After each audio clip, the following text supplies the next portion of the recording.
Avant d'ouvrir notre débat quotidien dans LCI Midi, le rappel des titres de l'actualité et à la une, cette interview exclusive TF1 LCI. Carlos Ghosn parle pour la première fois à la télévision. Il dénonce un acharnement et des mensonges dans l'affaire de fraude fiscale. Une interview réalisée quelques heures seulement avant son interpellation pour de nouveaux soupçons de malversation financière. Il se dit victime d'un complot et en appelle au gouvernement français. C'est du jamais vu sous la Ve République. 3 proches du chef de l'État, dont le secrétaire général de l'Élysée, sont convoqués par la justice pour s'expliquer, donner leur version dans le cadre de l'affaire Benalla. Ça concerne le volet passeport diplomatique. Le directeur et le chef de cabinet d'Emmanuel Macron sont également concernés. Et c'est dans ce contexte qu'Emmanuel Macron est en Corse, ultime escale de ce Tour de France en 80 jours du grand débat. Au menu, un déjeuner avec les conseillers municipaux de Cozzano et un échange à partir de 14h30 sur LCI avec des maires. Cette fois, c'est bien le clap de fin du grand débat. Clôt pas le grand débat, on l'ouvre comme tous les jours à cette même heure sur ce plateau. Au programme, l'interview exclusive bien sûr de Carlos Ghosn à LCI et TF1. Y a-t-il un parfum de complot dans cette affaire? L'étau est-il en train de se resserrer autour de l'Élysée alors que 3 proches du chef de l'État sont convoqués devant la justice dans le cadre de l'affaire Benalla? Et donc ce grand débat qui touche à sa fin. Bonjour Sarah Legrain, oratrice nationale de la France Insoumise. Alice Toureau face à vous, députée La République En Marche de la Drôme. Bonjour. Jean-Marie Villain, maire Les Centristes de Viry-Châtillon. Bonjour. Jean-Paul Garot, enfin candidat sur la liste du Rassemblement national aux futures européennes. Bonjour. On l'a dit, Carlos Ghosn s'exprime sur LCI et sur TF1 pour la première fois. Aucune autre télé dans le monde n'a pu l'interviewer. Au micro de François-Xavier Ménage, il dénonce des mensonges. Quelques heures seulement avant d'être de nouveau interpellé par la justice japonaise. Carlos Ghosn qui a été conduit ce matin en voiture au centre de détention de Kosuge à Tokyo. Carlos Ghosn qui dénonce donc un acharnement. Il y a beaucoup de mensonges dans ce qui a été dit et ces mensonges sont en train de se révéler les uns après les autres. Ce que je peux vous dire, c'est qu'il y a un acharnement. Et cet acharnement, il est pas récent. Il a démarré le jour de mon arrestation, c'est-à-dire le 19 novembre 2018. Il ne s'est jamais arrêté. Il n'y a pas eu un jour, il n'y a pas eu une semaine au cours desquelles il n'y a pas eu de nouvelles accusations, il n'y a pas eu de nouvelles rumeurs, il n'y a pas eu des faits qui sont sortis de leur contexte. Interview en longueur dans le 20h de TF1 ce soir et en intégralité à partir de 20h30 sur LCI. Il est très rare, Alice Toureau, qu'après avoir versé une caution de 8 millions d'euros, on soit à nouveau incarcéré. Y a-t-il un acharnement visant Carlos Ghosn ? Écoutez, moi je me garderais bien de juger depuis la France, la justice japonaise qui fait son travail. Après, je pense que c'est important que M. Carlos Ghosn puisse s'exprimer s'il le souhaite. Mais moi, je fais confiance aussi à la justice japonaise. Et encore une fois, je ne suis pas spécialiste de la procédure de la justice japonaise, ni même de la manière dont peuvent être gérées effectivement les interpellations, les arrestations. Donc je me garderais bien de commenter. Et ça ne vous étonne pas ? Ah ben moi, écoutez, j'entends ce qui est dit. Après, moi, je ne suis pas son avocat, je n'ai pas son dossier. Et encore une fois, je ne suis pas la justice japonaise. Mais tout de même, il y a quand même un hasard de calendrier qui peut attiser la curiosité. L'arrestation, elle intervient alors que même que Carlos Ghosn avait annoncé qu'il allait prendre la parole publiquement la semaine prochaine pour dire sa vérité. Est-ce que c'est un simple hasard ? Jean-Paul Garot. Je crois d'abord qu'il y a de nouveaux faits qui ont été donnés à la justice japonaise très récemment. Donc ceci, certainement, explique cela. Ensuite, le fond du dossier, on ne le connaît pas. Bon, la difficulté, comme toujours, c'est le tribunal médiatique. Ce sont des gens qui, bien sûr, sont très connus et qui, nécessairement, doivent s'exprimer. C'est une affaire, évidemment, sensationnelle. Alors, ce qui est vrai, c'est que la justice... les Français ne sont pas du tout habitués à cette justice. Ils sont habitués à une justice très différente, notamment des jours de garde à vue qui ont duré 100 jours, 110 jours, une libération sous caution considérable, une arrestation nouvelle. Voilà, c'est un épisode à rebondissements multiples, mais c'est la justice. Mais c'est la justice, Sarah Legrain, et après tout, on doit s'incliner face à elle, ça c'est certain. Il pose des questions, il affirme d'ailleurs qu'il y a un acharnement, Carlos Ghosn. Moi, j'ai un peu du mal à pleurer sur son sort, je suis désolée, mais donc évidemment c'est un justiciable comme un autre, ça veut dire qu'il doit avoir les mêmes droits, que la présomption d'innocence doit s'appliquer, qu'il doit disposer des mêmes droits que tous les citoyens français, mais ça veut dire pas non plus de droits supérieurs parce qu'il aurait payé telle caution ou parce qu'il ne serait qu'un délinquant en col blanc et non un gilet jaune accusé de je ne sais quoi et que du coup il aurait finalement droit à une justice différente. Donc moi, j'ai du mal aussi à m'apitoyer sur son sort, parce que je trouve que ce personnage, évidemment, la justice dira s'il a ou non fraudé au fisc japonais. Peut-être que ce serait intéressant de savoir s'il a aussi ou non fraudé au fisc français, mais c'est un personnage qui incarne quelque chose. Il incarne un type de patron voyou, cupide. Voyou voyou, on le verra effectivement, la justice dira. Mais sur la question des rémunérations, c'est pas la première fois qu'on entend parler de M. Carlos Ghosn. Il est connu pour ça, pour une rémunération qui est hallucinante, qui a même été contestée par les actionnaires de Renault même, par l'État même qui est membre des actionnaires de Renault. C'est quelqu'un qui se rémunère de telle façon qu'il faudrait qu'un de ses salariés travaille plus de 200 ans pour gagner ce qu'il gagne en une année. Moi, je trouve que ces questions-là, elles méritent d'être soulevées. Et que quand vous avez une affaire de justice comme ça, évidemment, la justice doit faire son travail. Mais ça doit être l'occasion pour nous de se demander dans quel type de système économique on peut vivre, où vous avez des salariés qui ont même été enjoints de se serrer la ceinture pour sauver les emplois de Renault en France, etc. Et que vous avez un patron qui s'est rémunéré de façon hallucinante. Est-ce que ce n'est pas aussi pose la question de cet le prix à payer pour recruter les meilleurs, que l'on aime ou pas, Carlos Ghosn? Il a redressé Renault et Nissan. Pense-t-on que quelqu'un puisse valoir autant de fois plus que quelqu'un qui fabrique des voitures? Je ne crois pas. Je ne crois pas que le patron puisse valoir 200 années de travail d'un de ses salariés. Et je pense qu'on gagnerait en France, justement pour assainir cette situation économique, à montrer qu'un patron, s'il veut gagner autant, eh bien, il doit augmenter les salaires les plus bas de son entreprise. On va parler aussi devrait fixer cet écart. Des retraites chapeau. Jean-Marie Villain, je vous donne la parole. Je vous donne juste la parole dans un instant. On va peut-être écouter un autre passage de Carlos Ghosn sur le rôle chez Nissan depuis un an, sur ce qui se passe du côté japonais et qui soudainement lui éclate au visage. Il y a eu une démolition systématique, et on sait très bien quelle en est l'origine. Il y a quelques personnes à l'intérieur de Nissan qui sont à l'origine de ça. Ils bénéficient de complicité aussi à l'extérieur de Nissan. Ils ne se sont pas suffis d'influencer et d'agir au Japon. Ils agissent à l'extérieur du Japon, et notamment en France. Jean-Marie Villain, on sait que les Japonais étaient très mécontents du projet de fusion entre Nissan et Renault voulu par le chef de l'État, du poids grandissant de l'État français dans le groupe automobile. Est-ce que Carlos Ghosn est victime d'une vengeance ? Moi, je ne sais pas s'il est victime d'une vengeance. Ce qui est certain, c'est que moi non plus, je ne vais pas verser une petite larme pour Carlos Ghosn. Qu'il ait droit à la présomption d'innocence, c'est une évidence, tout le monde le sait. Oui. Au passage, on se rend compte quand même que finalement, la justice en France, elle n'est pas si mauvaise que ça, et elle est quand même pas aussi agressive qu'on peut bien vouloir le dire de temps en temps.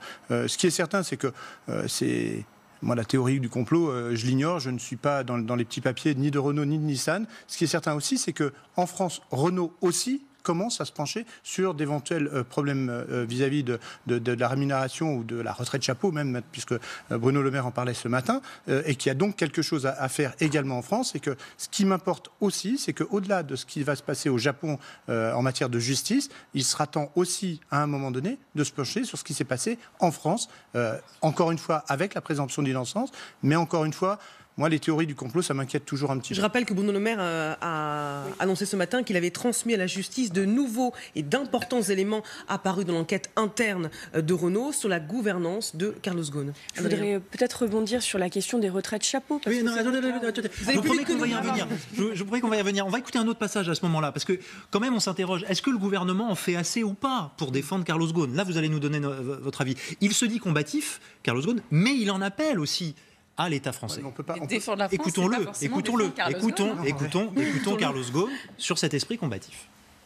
Je suis combatif, je suis innocent, c'est dur, il faut le savoir, et je fais appel au gouvernement français pour me défendre, pour préserver mes droits en tant que citoyen pris dans un engrenage incroyable à l'étranger. Il fait appel au gouvernement. Le gouvernement doit-il intervenir ? Non, mais écoutez, de toute façon, le gouvernement français, il doit défendre les intérêts de la France. Derrière, il y a les intérêts de Renault aussi. Et il doit défendre, excusez-moi, mais les citoyens français. Donc évidemment, à ce titre-là, je comprends que M. Carlos Ghosn, s'il se sent lésé, interpelle le gouvernement français. Mais maintenant, est-ce que Carlos Ghosn n'a pas lésé la France ? Moi, c'est ça que j'aimerais bien savoir, puisque des éléments ont été transmis à la justice française. Et ce que je constate, c'est qu'on a besoin qu'il y ait une enquête faite par les Japonais, qu'on a besoin d'enquêtes internes pour que nous, nos justices, elles soient saisies et qu'on se pose la question du fisc. Pourquoi ? parce qu'en fait, en réalité, on ne cesse de supprimer des postes de contrôleurs des impôts au fisc, qu'on ne donne très peu de moyens pour poursuivre la question de la fraude fiscale. Et que là, vous voyez que la question de la défense de l'État français et de la défense aussi des intérêts de Renault, c'est qu'on n'est pas quelqu'un qui ait volé Renault, puisque c'est ça les questions qui se posent, ou qui ait volé l'État français. Jean-Paul Garot. Certains se saisissent de cela pour faire le procès des grands patrons. Bon, ça c'est une option politique. C'est une option politique. On ne parle pas de cela. C'est pas le procès des grands patrons à faire. Là, il y a une personne, Carlos Ghosn, qui est en train effectivement d'être garde à vue. Bon, on peut pas. C'est quand même une figure. C'est quand même une figure de l'économie française. Est-ce que l'État devrait s'engager plus ou pas? On pose la question. À titre personnel, c'est normal que l'État défende un ressortissant français comme n'importe quel ressortissant français. C'est pas n'importe quel. Mais pourquoi il y aurait plus? Pourquoi on devrait plus s'y intéresser? Non pas qu'il ait plus de droits. Donc pas plus. Qu'il ait les mêmes. Ok. Il ne faut pas oublier non plus que M. Carlos Ghosn a les moyens aussi de se payer des avocats. Il y en a de nombreux. Renom et des cautions à hauteur de 8 millions d'euros. Donc qu'il bénéficie de la même défense de ses intérêts en tant que citoyen. Il n'y a aucun problème là-dessus. On est tous égaux, les plus de 60 millions de Français, mais pas plus. L'intérêt reste aussi quand même beaucoup de défendre les intérêts du groupe Renault. L'État français ne peut rien faire pour aider Carlos Ghosn. Je veux dire, Carlos Ghosn est une personne privée qui est bien sûr assistée par des conseils, mais l'État français ne peut pas intervenir dans le cours de la justice, en l'occurrence. Alors, est-ce que l'État... C'est plutôt l'impuissance de l'État à rendre justice sur les questions d'évasion fiscale qui est intéressante que l'impuissance de l'État. Est-ce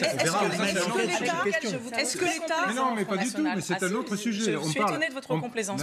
Écoutez, étonnez-vous, mais c'est la question, c'est simplement l'affaire Carlos Ghosn. C'est pas... Alors, on peut parler d'évasion fiscale, on peut parler de tout autre, on peut parler des retraites chapeaux, on peut parler des salaires mirobolants des grands leaders de la finance. Ça, moi je suis prêt à en parler, mais je crois que ce n'est pas le débat d'aujourd'hui. Alors, le sujet c'est est-ce que l'État a lâché Carlos Ghosn? Avant de nous entendre à l'Istoureau, écoutons ce que disait ce matin sur LCI Mounir Majoubi, qui est candidat à la mairie de Paris et qui avant était au gouvernement. Pour lui, le gouvernement n'a jamais abandonné l'ancien patron de Nissan et de Renault. Monsieur Ghosn n'est pas abandonné par les autorités françaises. Il est visité très régulièrement. Nous prenons des informations très régulières auprès du gouvernement japonais. Et ça a été le cas depuis le premier jour. C'est-à-dire que depuis le premier jour, monsieur Ghosn est en contact permanent avec les autorités françaises. Listoureau, vous estimez que le nécessaire est fait ? Le maximum est fait. Il y a un contact permanent entre les autorités françaises et les autorités japonaises, comme pour tout ressortissant français. Moi, il y a deux choses que je voudrais souligner sur ce dossier qui en fait fait remonter d'autres questions, on le voit bien sur ce plateau. D'abord, il ne faut pas jeter l'opprobre sur tous les dirigeants de société parce qu'il y a un mauvais élève. Ça, c'est quelque chose de très important et j'y tiens. Deuxième sujet qui doit nous faire réfléchir, c'est nous interroger, nous, sur est-ce qu'il n'est pas le représentant d'un capitalisme d'un autre temps. Et aujourd'hui, à une époque où on parle de responsabilité de RSE, de responsabilité économique et sociale, est-ce qu'il n'y a pas des choses à repenser? Et où on parlait tout à l'heure des retraites chapeaux, il va falloir limiter ces retraites qui sont exonérées en plus, il faut le rappeler, de CSG, de cotisations sociales. Donc là, il y a des vrais sujets. Bruno Le Maire l'a annoncé ce matin, il souhaite qu'il y ait une loi pour que les retraites chapeaux ne puissent pas excéder 30% du salaire du dirigeant concerné. Et c'est une bonne mesure, parce qu'on doit s'interroger aussi sur des mesures d'équité sociale et fiscale, et je crois que ça va vraiment dans le bon sens. Eh bien justement, vous avez parlé de ces retraites chapeaux versées aux dirigeants d'entreprise qui font beaucoup scandale. Oui. Une limitation à 30% du salaire du dirigeant et qui ne pourra pas être cumulée avec une clause de non-concurrence. C'est ce qu'a annoncé précisément Bruno Le Maire ce matin. Écoutez la réaction tout à l'heure dans LCI Midi d'Adrien Quatennens, le député de la France Insoumise du Nord. Je crois qu'il faut mieux penser les choses en termes d'écart des rémunérations au sein d'une même entreprise. On ne devrait pas, dans une entreprise, avoir un écart de rémunération plus élevé que de 1 à 20. Et alors, des fois, certains me répondent, notamment dans la majorité, oui, mais c'est confiscatoire. Pas du tout. Moi, je veux confisquer à personne. Si, au sein de la hiérarchie, on veut maintenir des niveaux de salaire qui, moi, me paraissent absolument indécents, on peut les maintenir. Mais puisqu'il faut maintenir un écart de 1 à 20, on augmente les salaires de tous les autres. Alors, il y a une contre-proposition en fait de la France Insoumise. Jean-Paul Garot, qu'est-ce que vous en dites, vous, d'abord? On pourrait réduire les écarts de salaire, mais d'abord sur ces retraites chapeaux limitées. Mais bien sûr.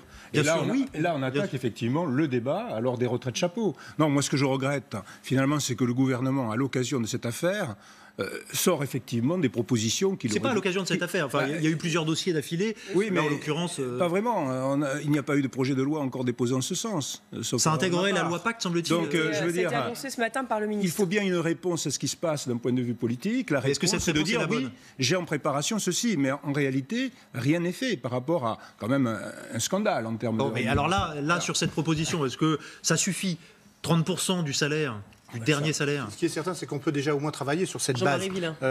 C'est vrai que peut-être que ça sera la loi Ghosn, on ne sait jamais, mais l'important, c'est surtout qu'on arrive à se poser la question et à aller jusqu'au bout et que ça passe effectivement au Parlement.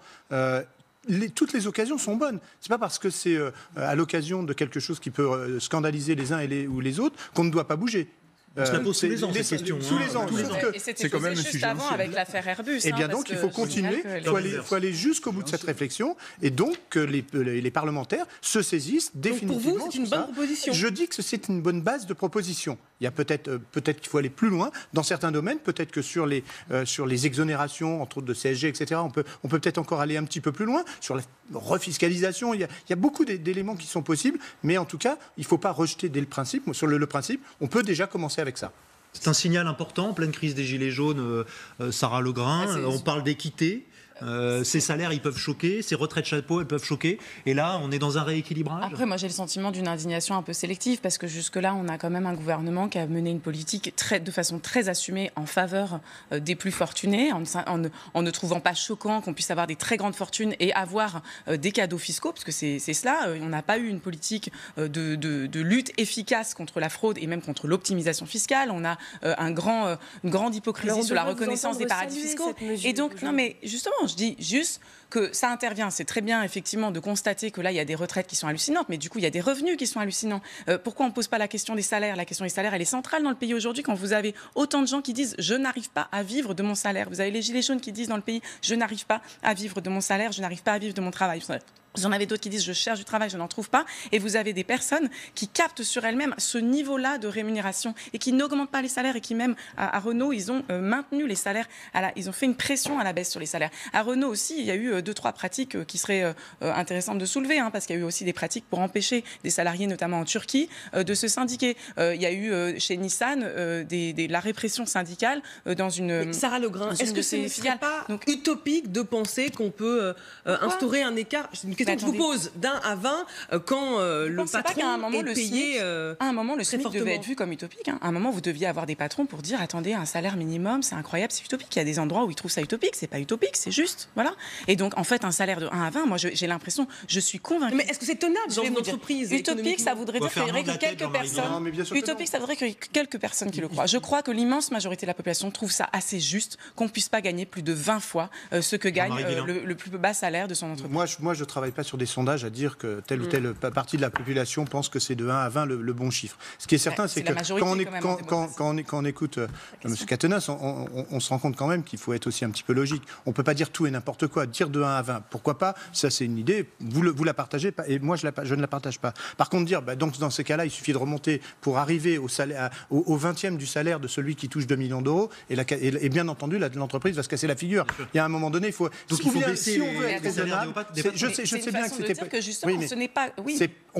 faut dire des choses qui soient tenables aussi. Ça sert à rien de faire un effet d'annonce comme ça sur un plateau, de dire il suffit de remonter à un 20e de 2 millions d'euros. Non, à un 20e de 2 millions d'euros, ça ne sera pas possible dans une entreprise. Excusez-moi, mais la politique, c'est aussi une question de principe. Et à un moment, si vous décidez que c'est légitime d'avoir cet écart, eh bien, quelque part, vous remontez si vous voulez avoir un salaire aussi haut et si vous voulez avoir 20 fois plus que votre plus bas salarié, parce que ça vous importe d'avoir 20 fois plus. 2 millions d'euros, vous le savez très bien. Ça ne sera pas un 20e de quelqu'un qui gagne 2, 3, 4, 5 millions d'euros. Vous savez très bien que dire qu'à un ouvrier au plus bas salaire de chez Renault, de lui dire qu'il va gagner... Non, bien sûr, de dire qu'on va la remonter à un 20e du salaire de son patron. Attendez, vous avez bien compris que c'est même suicidaire. Mais ce n'est pas ce que dit monsieur... Ce que vous avez compris, c'est que si... Non, il leur dit d'assumer. C'est-à-dire que si ces patrons considèrent qu'ils valent autant, mais attendez, vous considérez, vous voyez un jour dire aux gens « je vaux 10 millions » entre 10 et 15 millions par an sur mes plusieurs rémunérations entre la France et le Japon. Vous voyez, soyons honnêtes, personne ne se voit demander ça. C'est hallucinant de demander ça. Mais dire et tous les Français le pensent. qu'un 20e, c'est alors qu'il doit assumer vis-à-vis de ses salariés. Alice Toureau, dans la Startup Nation, comme on vous appelle à La République En Marche, c'est un sujet compliqué de devoir encadrer les salaires des grands dirigeants, y compris dans des entreprises privées. Moi, je crois que c'est un peu simpliste de dire on va aller de 1 à 20, alors pourquoi pas de 1 à 5, de 1 à 300. Moi, j'entends et je partage en fait cette envie de plus de justice sociale, plus de justice fiscale. Mais on vit aussi dans un pays où les entreprises peuvent rémunérer leurs salariés comme ils le souhaitent. Et il faut aussi savoir rémunérer la valeur d'un salarié parce que notamment on n'a pas envie que des profils talentueux qu'on a en France s'en aillent dans d'autres pays. Donc je pense qu'il n'y a pas... Ça, c'est le grand argument à chaque fois, c'est que le talent, ça se paye. Il y a quelque chose... Non mais je crois quand même que voilà, vous avez une vision un peu binaire des choses parfois. D'ailleurs, je suis un peu déçue de ne pas vous entendre saluer plus fortement cette limitation sur les retraites chapeau aujourd'hui. Je vous en remercie parce que c'est important quand il y a des mesures qui vont aussi il faudra que ce soit cohérent aussi vis-à-vis de l'évasion fiscale. Mais voilà, encore une fois, je crois